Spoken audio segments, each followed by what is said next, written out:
Hi, my name is Michelle Morgan, Director of Restorative Practice Training and Consultancy. I'm going to attempt to give you a 5-minute whistle stop tour of the Adaptive Classroom. The Adaptive Classroom founders, the team behind the Adaptive Classroom, are myself, Paul, Catherine, Chloe, and Julie, who's a business manager at Restorative Practice Training and Consultancy, who pulls all of the strategic stuff and the work that we're doing together. But the real people behind the classroom are these. The child on the left is my daughter Poppy. The child with the red jumper is my son Ted. The child on the right of Ted is Catherine's daughter Isabel, and the other child is actually not. It's to symbolise another child who is preferring to remain anonymous at the moment. A child on the Isle of Man who is no longer attending the school because he's no longer able to cope in the environment. Same for Isabel, same for Ted. Poppy on the left is thriving in a specialist provision, but I wholeheartedly believe if her needs had been met in a mainstream provision, that she could have remained in mainstream school as well. So they're the real motivators behind the adaptive classroom. And to go back to this wheel here, what makes the classroom adaptive? It is a combination of all our skills and all our experience and all of the things that we know individually work, such as trauma-informed design principles. So the whole classroom, all the wall displays, the workbooks that the students have been working through are all based and founded in the 6 principles of trauma-informed design. There's the strategic and coaching element that Catherine brings to it. There's the restorative training that I bring to it. There's the adaptive classroom training that Alex from my team brings through it. And the neuro-inclusive sustainable furniture that Paul brings to it, which is supplied by Aromas Markers. So it's the first time that we've tested all of our individual parts together, and that's what makes it unique and what makes it different. We know that having the right physical chair to sit on really helps to support with learning. We know that trauma-informed design principles work. We know that being coached and having strategy and overview works, and we know that the training that we deliver at Restorative Practice works. It's those together that really makes the classroom unique and different. So the classroom's been a really big success to this point. I'll talk you through a little bit about what it looks like. So these are the plans, and then these are the actual real photos of the classroom.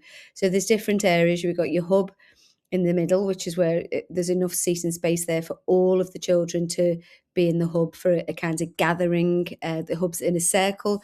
Circles are a huge part of restorative practice. Haven't really got time to go into detail on that, but that's the place where everybody connects and everybody gets the information that they need about the tasks that they're being set to do. Then we've got our think tank or our design corner, because the classroom in the pilot phase is actually being adapted with the children and their feedback. So the Calm board that we've created at the moment might look very different dependent on what comes back from the workbooks and essentially a DT course that Chloe's written for the students in the Year 5 classroom. Then we've got our the lounge area, which is a kind of, well, it's a lounge, flexible tables. You can move them in, you can stand, you can have them higher or lower. And you can see on the wall they've got the trauma-informed design displays. This one here is, if you look through our school, you would see, and it's all about representation and identity and culture and celebrating that. And then this is our superheroes wall, where we're talking about like other superpowers rather than just being really good at maths or really good at English.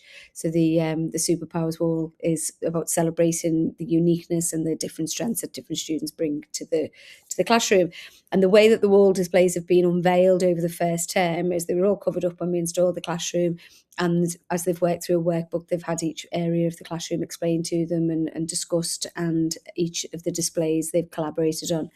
And then this area here, the Find Focus, is an area where you can go and quietly work, or you can work in group work. You can stand, you can sit on a stool.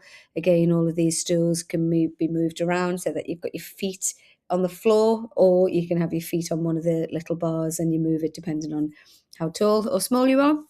And then we've got the Peace Corner here, which is where our restorative conversations would happen, where children can choose to go and take a moment to regulate and to find their focus again, find their calm, to go back into the learning environment should they become overwhelmed. But I have to say, having delivered a training course there, the low lighting, the calm environment, I didn't feel overwhelmed at any point as an adult in that space. And that's the feedback that we've had as well from the adults working in the room and the students working in the room as well. Then we've got this flex and flow area, which you've got the standing desk, again, all supplied by Rome's Market, with the focus booths as well. So children can choose to come and stand at a desk here or sit at a desk there and find their focus. And if they want to stand, as I say, they can. If they want to sit, they can. It's about that empowerment and choice. So the reactions so far, so we've got a classroom that's been set up as the adaptive classroom, and we've got the other Year 5 classroom who are just doing some of the wall display work and the restorative training, but they haven't had any of the physical furniture. We intentionally put the furniture in first, because so this is our kind of plan. We agreed some key performance indicators with the school, which is Jubilee, Scotland Jubilee Primary School.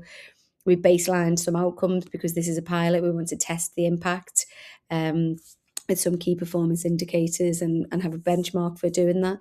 Then we installed the furniture and we observed and captured some data about how things have been different before we even did any of the training, because what we want to show is that the physical environment is as important as the cultural environment that we're creating with the young people. So the conversation we had when we went over to start the training in January with the teaching assistant in the classroom, she said, my goodness, she hadn't done a seating plan since the classroom was installed. She said, seating plans used to be the bane of my life. I used to go home and rewrite them, think, oh, that child didn't work very well with that child. And hadn't thought about it until you mentioned it to me then. But the seating plans are just no longer even a consideration. The children are coming in, choosing where works best for them. She might go over and say, do you think that's a good seat for this particular task? And somebody will, they'll stand up and they'll move. So we've had a really great response.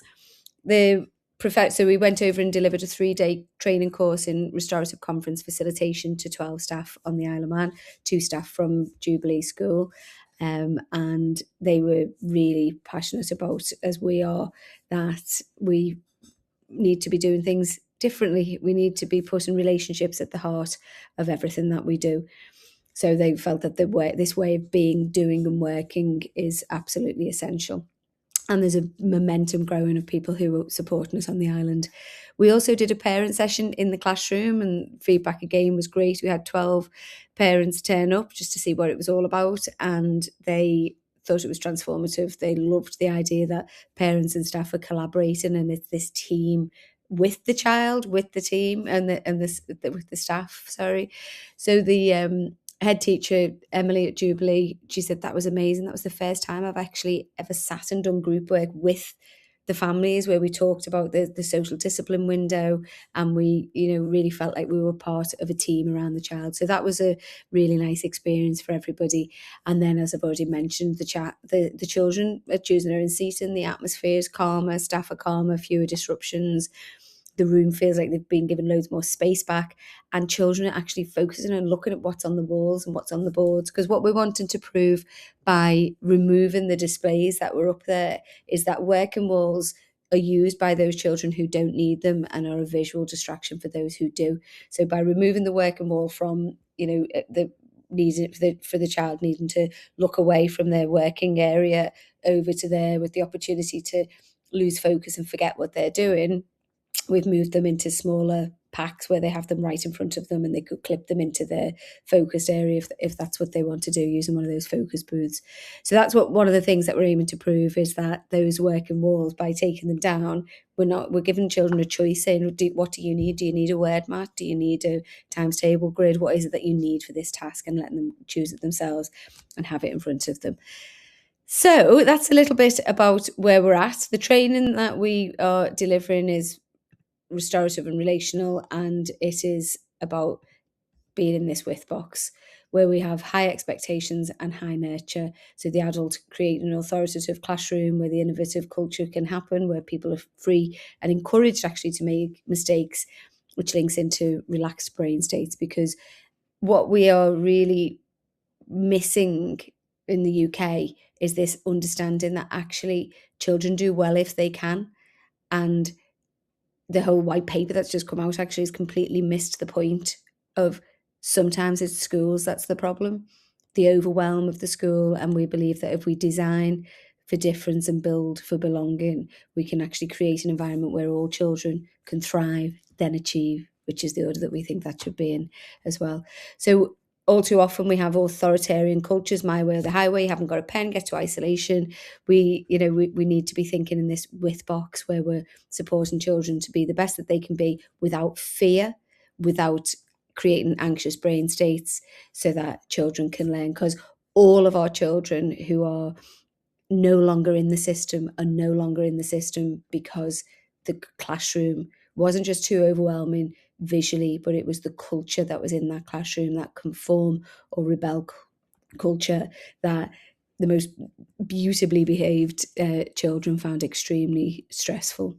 So we are really keen to develop what we're doing now into a pilot between year 7 and year 6.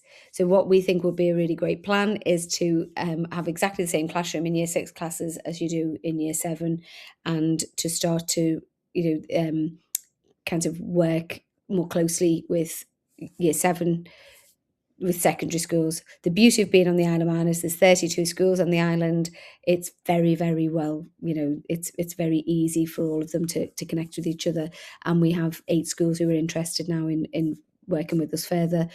Excited that we've got one set of primary school and the feeder secondary, so we can really start to test the next part of the pilot. We've also got schools who are approaching us saying, how do we get involved? What could we do? Where do we start? So we're putting together some plans for how we might support a school to do a little bit each year rather than having to do it all at once. So that is the Adaptive Classroom whistle stop tour. I think I've covered it all. I'm just going to finally play this little clip, which is the voices of the young people that I mentioned earlier, who are the real reason why we need classrooms and learning environments that are like this.